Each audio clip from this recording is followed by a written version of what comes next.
با یک آموزش نوروزی دیگه از میس فود در خدمتتون هستم. اگه دوست دارید آموزش شیرینی بهشتی یا شیرینی کرکی رو ببینید که بدون فر و همزن آماده شده، پس تا آخر ویدیو با من فاطمه سلطانی در چنل میس فود همراه باشید.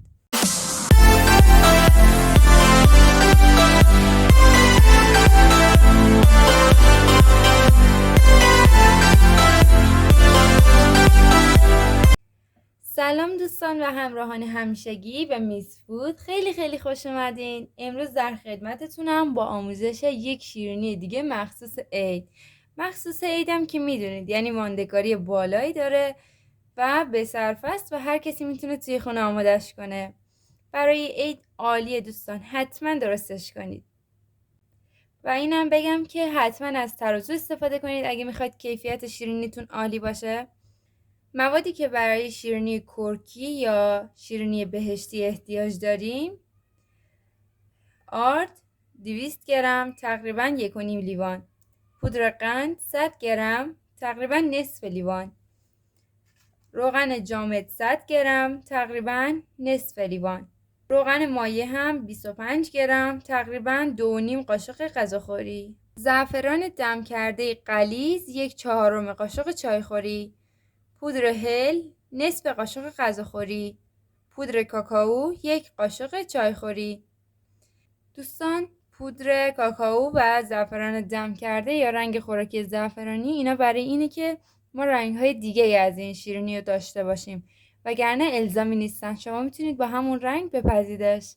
خب بریم سراغ درست کردنش. اولین مرحله اینه که روغن جامد رو بریزید داخل یک ظرف که برای هم زدن انتخابش کردید. پودر قند رو هم روی روغن جامد علک کنید تا بافت شیرینیتون سبک باشه.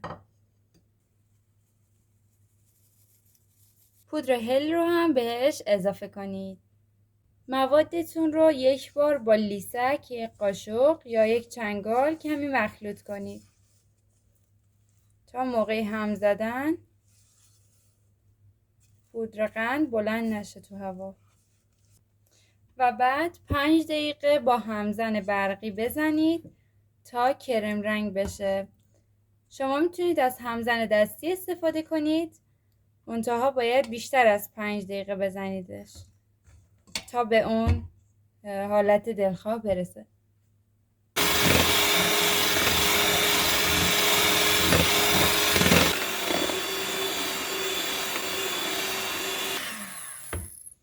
خب دوستان، وقتی به این غلظت رسید و کرمی شد کافیه دیگه، همش نزن. و بعد روغن رو بهش اضافه کنید. بعد از روغن آردی که داشتیم رو باید کم کم روی مواد علک کنیم. این مرحله رو میتونید با یک لیسک یا یک قاشق انجام بدید و اصلا احتیاج نباشه که ورز بدید یا با همزن کار کنید. فقط باید با یک قاشق هم بزنید تا خمیر به روغن نیفته. کم کم روش علک کنید و به تدریج مخلوطش کنید.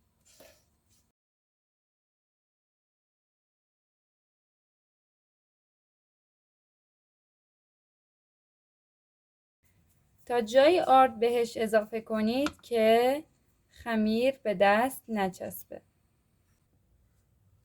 و بعد اون رو به 2 قسمت تقسیم میکنیم.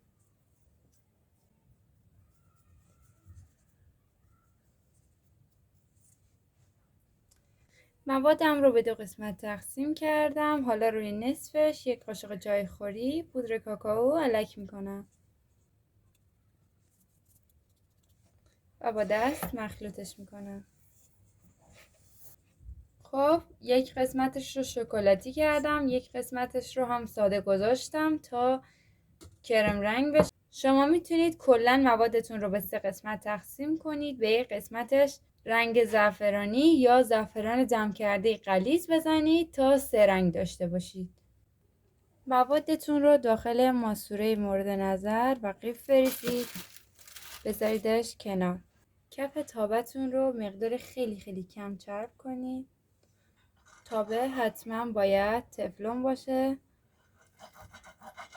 وگرنه باید روش کاغذ روغنی بندازید. به این صورت داخل تابه که چرب کردید تایپ کنید.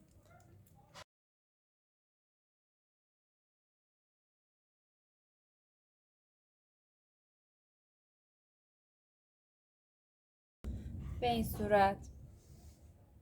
خب دوستان، بعد از اینکه تابه رو چرب کردید و مواد شیرینیتون رو با قیف و ماسوره با فاصله روی تابه تایپ کردید، روش رو تزیین کنید. و اینکه دوستان من داخل فر هم به شما آموزش میدم تا به 2 روش بتونید انجام بدید. و اینکه اگه داخل سینی فر زدید اصلا احتیاجی به کاغذ روغنی و یا چرب کردن نداره. میتونید در این مرحله روش رو با خرفه یا سیاهدانه تزیین کنید، ولی من چون فعلا هیچ کدوم رو در دسترس ندارم از کنجد و پودر تزییناتی که به جای پودر پسته درست کردم استفاده میکنم. آموزشش رو این بالا براتون میذارم، میتونید برید ببینید.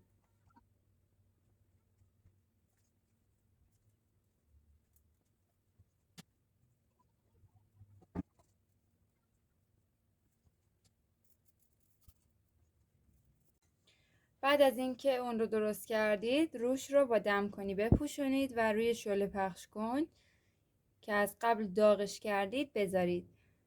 زیرش رو کم کنید و حدود 15 الی 20 دقیقه اون رو بپزید. داخل فر هم باید اون رو از قبل به مدت 20 دقیقه با دمای 170 درجه سانتیگراد گرم کرده باشید و بعد که داخلش قرار دادید باید به مدت 15 الی 20 دقیقه اونجا هم با همین دما بپزه. خب دوستان، من شیرینی هام رو از فر و روی تابه برداشتم، صبر کردم تا خنک بشن و بعد اونها رو داخل ظرف سرورینگ منتقل کردم. اینکه اصلا نباید بهشون دست بزنید تا داغن، چون مثل شیرینی های نخودچی وا میرن. خب دوستان، اگر از این آموزش خوشتون اومد لایک، کامنت، شیر یادتون نره. و دوستان اگه قصد داشتید چنل من رو دنبال کنید حتما یک کامنت بذارید تا یوتیوب شما رو ربات فرض نکنه و سابسکرایبتون رو بر نداره. تا آموزش بعد، خدا نگهدار.